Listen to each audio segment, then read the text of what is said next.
Shalom, bien-aimé dans le Seigneur.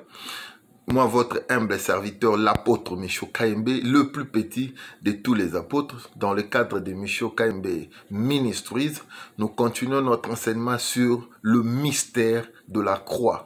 Aujourd'hui, nous serons dans le livre de Deutéronome au chapitre 21, le verset 22 et le verset 23. Je m'en vais lire Deutéronome chapitre 21, le verset 22 et le verset 23. La Bible dit ceci: si l'on fait mourir un homme qui a commis un crime digne de mort et que tu l'aies pendu à un bois, son cadavre ne passera point la nuit sur le bois, mais tu l'enterreras le jour même, car celui qui est pendu, c'est un objet de malédiction auprès de Dieu. Et tu n'essuieras point le pays que l'Éternel, ton Dieu, te donne pour héritage. Parole de l'Éternel. Ici, nous voyons Dieu, avec ses lois, ses multiples lois qu'il avait données à Moïse, la manière dont les enfants d'Israël devaient vivre en communauté comme un peuple choisi et élu par Dieu. Le peuple libéré de l'esclavage en Égypte pendant un long moment. Et Dieu a envoyé un homme, un prophète du nom de Moïse. Et pendant la marche, Dieu donnait de lois. Dieu donnait des lois relatives à la vie. Comment est-ce que les enfants d'Israël devaient vivre? Comment est-ce que Moïse devait réglementer la société israélite pendant leur marche? Et parmi toutes ces lois, nous sommes dans Deutéronome chapitre 22, le chapitre 21, plutôt le verset 22 et le verset 23, où l'Éternel dit, parle sur les cadavres des pendus, où il parle sur les cadavres des pendus, des gens qu'on devait pendre sur le bois, et Dieu parle sur leurs cadavres. Voilà pourquoi, lorsque nous lisons notre texte de base dans le livre de Galates au chapitre 3, le verset 13 et le 14, la Bible dit que Christ nous a rachetés de la malédiction de la loi, étant devenu lui-même malédiction pour nous, car il est écrit qu'il soit maudit quiconque est pendu au bois, afin que la bénédiction d'Abraham ait son accomplissement chez les païens et que nous réussissions l'esprit qui nous a été promis. La Bible dit, il est écrit qu'il soit maudit. D'où vient cette loi? D'où vient cette parole? Là, nous rentrons dans le Deutéronome, nous voyons là où Dieu parlait du cadavre de pendu. Si l'on fait mourir un homme qui a commis un crime digne de mort, l'Éternel dit, si on fait mourir un homme qui a commis un crime digne de mort et que tu l'aies pendu à un bois. Un homme, si tu fais mourir un homme qui a commis un crime digne de mort, j'aime ça, un crime digne de mort. C'est-à-dire, il y a des crimes dignes de mort. C'est-à-dire que quelqu'un qui a commis un crime, et ce crime-là mérite la mort. Est-ce que Christ, notre Seigneur, a commis un crime digne de la mort? Nous voyons même la discussion entre les deux brigands qui ont été pendus avec Jésus. L'un s'est moqué de Jésus et un autre brigand a reconnu l'innocence de Jésus. Même lui qui était brigand, il dit à un autre brigand qui était à côté de Jésus pour dire que non, nous méritons cette mort pendue. Mais lui, il ne mérite pas car c'est un homme juste.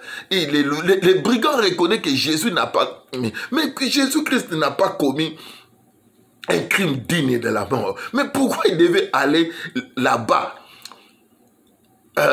mourir comme quelqu'un qui a commis un crime digne de mort? Galate nous donne la réponse en disant que Christ nous a rachetés de la malédiction de la loi. La loi dit que celui qui a commis un crime digne de mort, il doit être pendu au bois. Et nous, pour que Christ nous sauve, il devait prendre notre place. C'était notre place. Toi et moi, on méritait parce qu'on avait commis un crime digne de mort. L'âme qui paye, c'est celle qui mourra. L'homme était sous la loi de la mort. Et Christ devait nous racheter. Une seule façon de nous racheter, c'était de prendre notre place. C'était de payer un prix, le sang précieux. Il a payé de son prix. Il a payé de sa vie. La Bible dit, il n'y a pas le plus grand amour que de donner sa vie pour ses amis. Christ a été pendu au bois. Un crime digne, j'aime ça, un crime digne de mort. Frère, ma soeur, toi et moi, nous avons commis un crime digne de mort. Depuis le jardin d'Éden, l'homme a péché, Dieu a maudit. Dieu a maudit les sols. Il a dit, tu travailleras et le sol te donnera des épines. Tu enfanteras avec douleur. Dieu a dit des choses sur l'homme, qui a pesé sur l'homme. Et même le travail de l'homme, même le sol de l'homme était maudit. Devait donner des épines lorsque celui-ci allait les cultiver, le sol. Alors, Christ devait nous racheter. Une seule façon de nous racheter, c'était de se faire homme, de venir sur la terre et de subir la même conséquence que nous, on devait subir. Il ne devait pas nous sauver spirituellement. Non, il devait nous sauver physiquement. C'est pour ça que Dieu s'est fait homme. Le juste Dieu, le saint s'est fait homme. Il a pris notre place, lui qui n'a point commis les péchés. Mais ce jour-là, la Bible dit que comme il était monté, comme quelqu'un qui a commis un crime digne de mort, comme il avait pris notre place, la Bible dit que, au verset 23, son cadavre ne passera point la nuit sur le bois, mais tu l'enterreras le même jour, car celui qui y est pendu, c'est un objet de malédiction auprès de Dieu. Celui qui est pendu, c'est un objet de malédiction pour Dieu. Plutôt auprès de Dieu. Auprès de Dieu, celui qui est pendu, c'est un objet de malédiction. Christ est devenu un objet de malédiction. Vous imaginez, auprès de Dieu. Il est devenu un objet de malédiction. Voilà pourquoi ces jours-là sur la croix, Christ cria, Eli, Eli, lama sabachthani, qui signifie mon Dieu, mon Dieu. Et regardez bien la parole de Dieu. Souvent, lorsque Jésus-Christ parlait de Dieu, il utilisait le terme mon Père, mon Père, mon Père. Mais ce jour-là, Jésus n'a pas utilisé le terme mon Père. Jésus a utilisé le terme mon Dieu. Eli, Eli, lama sabachthani, qui signifie mon Dieu, mon Dieu. Ce jour-là, quand Dieu l'a rejeté, il n'a même pas parlé du Père, du Père. Il a parlé de Dieu, de Dieu. Je voulais vous dire que tout être humain, Dieu est le Dieu de tout le monde. Dieu est le Dieu de tout être humain, parce que c'est notre créateur. Mais Dieu n'est pas le Père de tout le monde. Ces jours-là, Jésus-Christ a utilisé le mot de Dieu. Dieu, pourquoi m'as-tu abandonné? Mais il n'a pas parlé du Père. Je répète encore, Dieu est le Dieu de tout le monde parce qu'il est le créateur de tout être humain. Mais Dieu n'est pas le Père de tout le monde. Alléluia. Voilà pourquoi Jésus dira, quand vous prierez, dites, notre Père qui est aux cieux. La prière de Jésus nous a montré que c'est lui, d'abord, qui Dieu écoute la prière doit être un fils, un enfant. La Bible dit à tous ceux qui l'ont reçu, à ceux qui croient en son nom, il leur a donné le pouvoir de devenir enfant de Dieu. On ne naît pas enfant de Dieu, on devient enfant de Dieu. Mais on est tous créatures de Dieu. Donc Dieu est notre Dieu à nous tous. Il est le Dieu de païens, il est le Dieu des chrétiens. Il est le Dieu des sorciers, il est le Dieu de tout le monde. Donc il aime tout le monde. Il est le Dieu de tout le monde pour que tous les âmes soient sauvées. Mais il n'est pas le Père de tout le monde. Il est le Père de celui qui croit à l'œuvre de la croix et c'est lui qui a accepté Christ dans sa vie comme son Seigneur et son Sauveur personnel.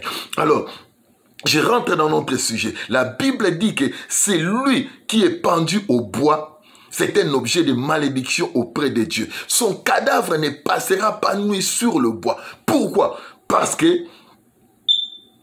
tu ne souilleras point le pays que l'Éternel ton Dieu te donne pour héritage. Si son cadavre passe nuit sur le bois, donc tu suis le pays que Dieu te donne en héritage. Dieu avait mis toutes ces lois et Dieu, comme il est Dieu souverain, l'Ancien Testament, la préfiguration des choses à venir, Dieu savait que son Fils viendra pour sauver l'humanité. Et pour qu'il amène, qu'il porte la malédiction, pour qu'il nous rachète de la malédiction de la loi, il doit être maudit. Ou pour qu'il soit maudit, il doit être pendu au bois. La Bible dit que c'est lui qui est pendu au bois. C'est un objet de malédiction auprès de Dieu. Deutéronome 21, 22 à 23. Voilà pourquoi nous parlons du mystère de la croix. Pourquoi Christ est allé sur la croix? C'est lui qui est pendu, c'est un objet de malédiction auprès de Dieu. Jésus-Christ est devenu un objet de malédiction auprès de Dieu parce qu'il a été pendu au bois. C'était la seule façon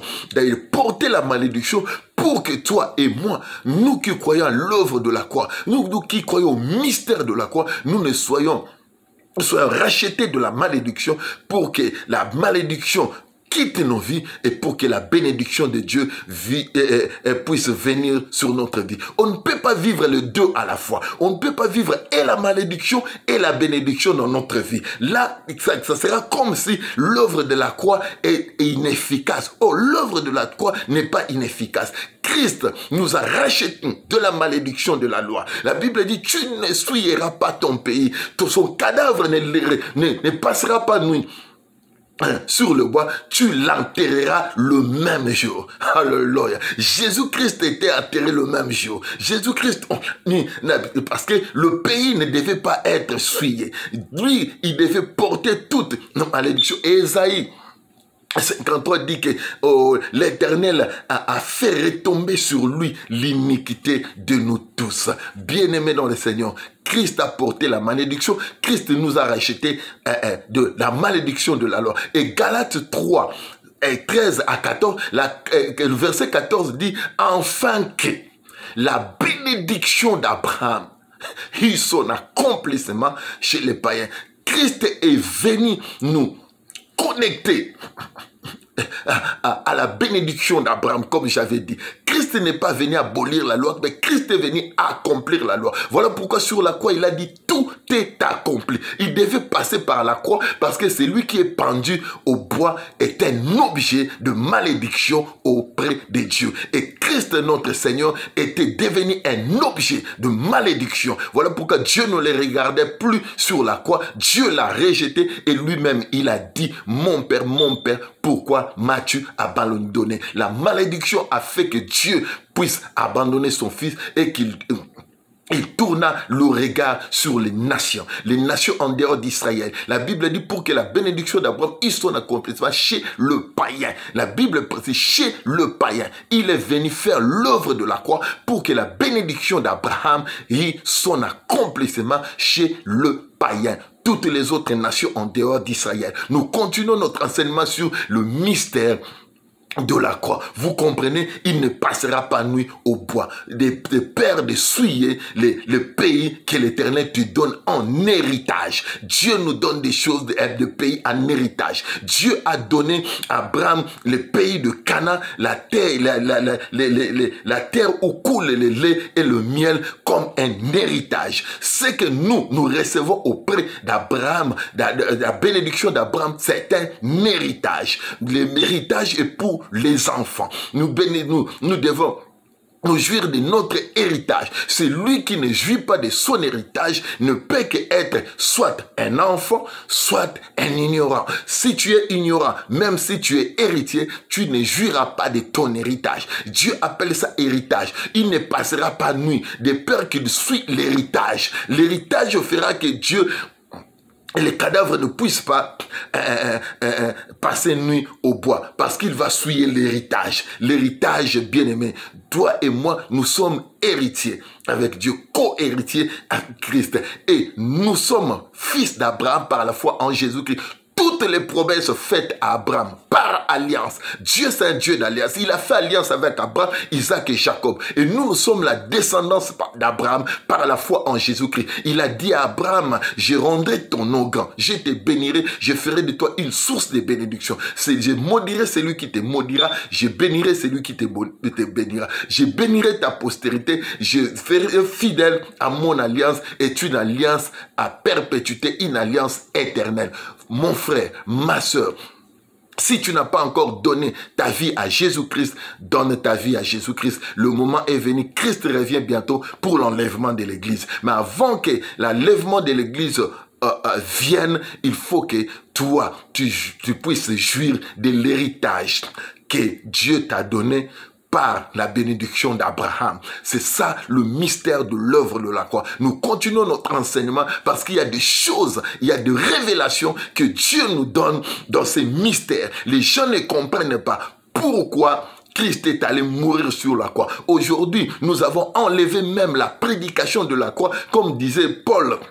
Dans 1 Corinthiens 1, 18, la prédication de la croix, c'est une folie pour ceux qui périssent. Mais pour nous qui sommes sauvés, elle est une puissance de Dieu. La prédication de la croix, mon frère, ma soeur, homme de Dieu, pasteur, apôtre, évangéliste, prophète, enseignant, remettons la prédication de la croix à sa place à l'église. Voilà pourquoi il n'y a plus de puissance, plus de miracles, de signes et de prodiges, parce que nous avons enlevé la prédication qui fait notre force. La prédication de la croix, nous parlons de nous-mêmes, hommes de Dieu, le peuple de Dieu, l'humanité n'a pas besoin de nous, l'humanité a besoin du Sauveur. C'est lui qui est allé sur la croix, c'est lui qui nous a rachetés de la malédiction de la loi. Son nom c'est Jésus-Christ de Nazareth. C'est celui-là que nous prêchons, c'est celui-là que vous devez accepter, recevoir dans votre vie, dans votre cœur comme Seigneur et Sauveur, et tu verras la bénédiction d'Abraham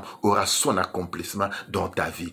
Dieu fera ce qu'il a promis à Abraham, car Dieu, il est fidèle dans son alliance. C'était là votre humble serviteur, l'apôtre Micho Kayembe, le plus petit de tous les apôtres, dans le cadre de Micho Kayembe Ministries. Je vous demande de soutenir l'œuvre de Dieu en faisant seulement deux choses. Première chose, intercéder pour nous. Pensez à nous dans vos prières. Et deuxième chose, de partager cet enseignement, ces liens et de s'abonner et de demander aux amis et connaissances de s'abonner, de partager les liens pour que le message aille jusqu'au bout du monde. Parce que Christ revient bientôt. La mission qu'il nous a donnée de gagner les âmes et de préparer l'église pour l'enlèvement. Que la bénédiction de Dieu te localise. Toi qui partages nos enseignements, que Dieu te bénisse. Là où tu es en Afrique, en Europe, en Asie, en Océanie et en Amérique. Que la bénédiction de Dieu te localise. Au nom de Jésus-Christ, j'ai ainsi déclaré et prié. Amen. À la prochaine occasion. Bye.